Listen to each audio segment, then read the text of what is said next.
Hi guys, today we are going to talk about how to find the right audience for your new startup. When we say a new startup, what we are actually saying is there is going to be a behavioral change in the people who are going to use the startup's product. So, assuming if food delivery is a new kind of startup and say Swiggy is doing very well in food delivery, that is bringing about a behavioral change in the user. You are not ordering food through an app from a restaurant, but now you are ordering multiple times in a week. Now, when selecting the audience for your startup, what you have to actually judge is how much of a behavioral change it is for that user.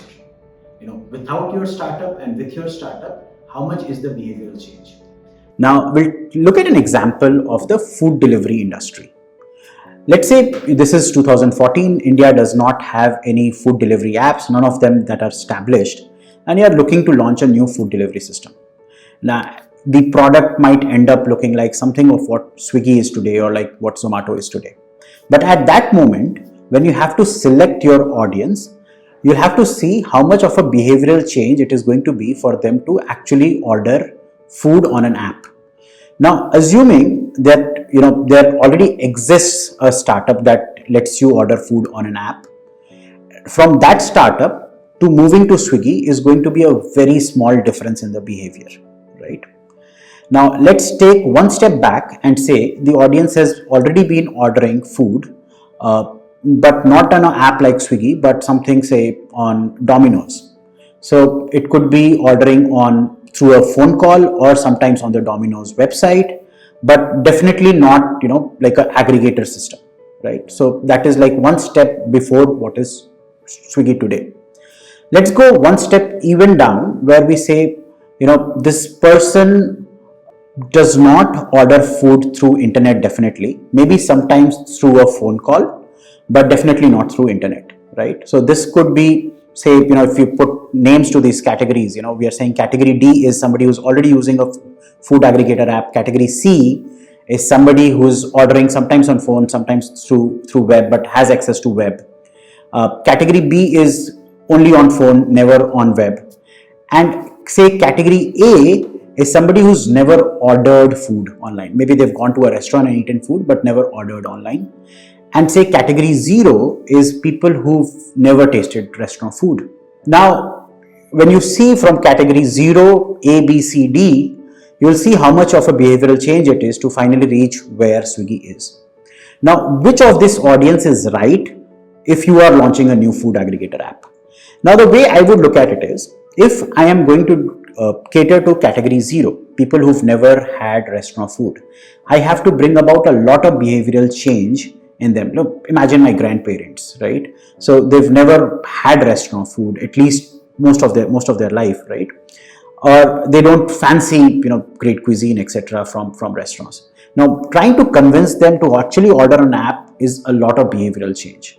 Now, when we say behavioral change, a behavioral change can be brought about by incentivizing, right? The way Swiggy does that for you, 50 rupees discount, 100 rupees discount, 150 rupees discount, those kind of stuff, or something free or faster delivery, stuff like that, right? But essentially what they are doing is they are charging you lesser than what it costs them to provide that service and subsidizing you, and that incentive is what you're running after, and that incentive is what changes your users' behavior.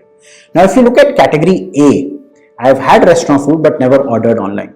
So for you to convince me that you should be ordering food online, maybe I go to restaurants once a week, and that whole experience of having food in a restaurant is what I'm looking forward to. You can never match that experience by delivering that food online, to my home. Now, category B is where we said you've ordered food sometimes, right? But mostly through a phone call, never on a web interface. Now, this could actually mean that you don't know how to use a web interface or like an app or something, right?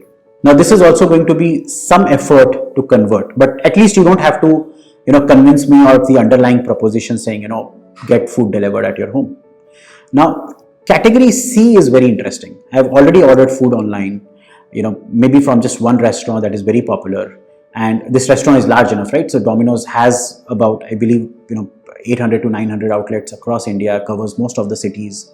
So this audience could be very nice. If I'm looking to target ads on Instagram, I would look for similar audience, right, of people who've ordered food on Domino's. But if I look at category D, imagine if there is already a startup that already exists doing the same stuff. Now I want to move them to using my app. The behavioral change is zero, but the value add that you are giving is also zero. I mean, the difference between these two systems, say a Swiggy or a Zomato, there is almost negligible. So the incentivizing that I will do might have to be done for a longer period of time. Instead of the incentivizing being just to try me out, the incentivizing will be more regular to, maybe shut you down from, say, Swiggy and completely bring you to Zomato. So when we look at this example, the ideal audience is audience C, which has some experience of ordering food through an interface, through a internet interface, but hasn't already started using a direct competitor. Right? And you can apply this to other industries also. Now let's say, for example, UPI. Right now, there are about 3 to 4 apps that are popular in India for UPI. There is Paytm, PhonePe, Google Pay, Amazon, etc. Right?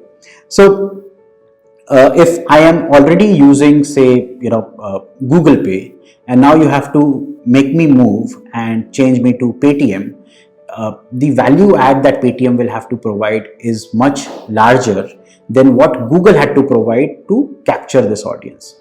Now, these kind of industries, right, where once you've grabbed the audience, the chances of a new player coming in and disrupting you becomes very small.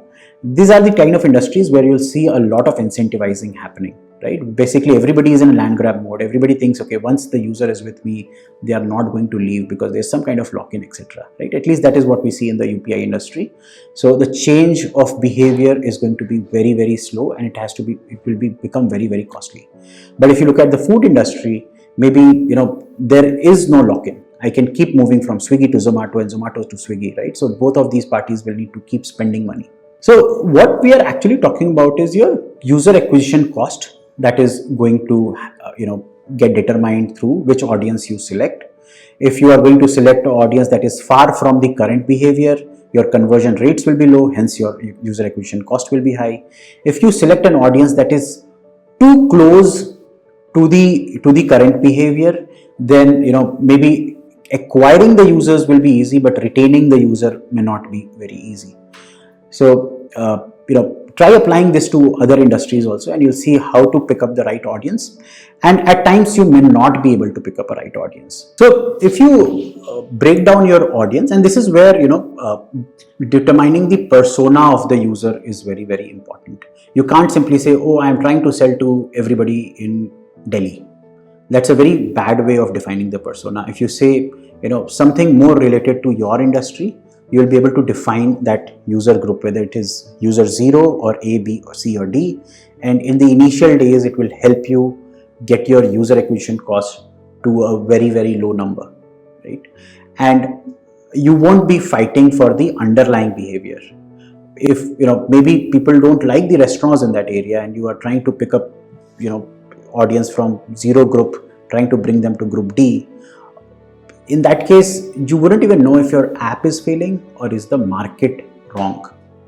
But if you pick up audience C, the way we defined it, right, people who are already ordering food and not on your app right now, this audience will start appreciating those nuances on your app, saying, okay, this is like, say, 2 seconds faster. This is also giving me a real-time update of the delivery boy moving. This is letting me give notes to the restaurant saying I want Jan food or not Jan food, right? And in this way, this audience will become your advocate, and maybe then this audience will help you bring audience from group D or group B, and that is how you expand, slowly and steadily. So hope you like this theory and apply this when you're thinking about your new business idea. Thank you.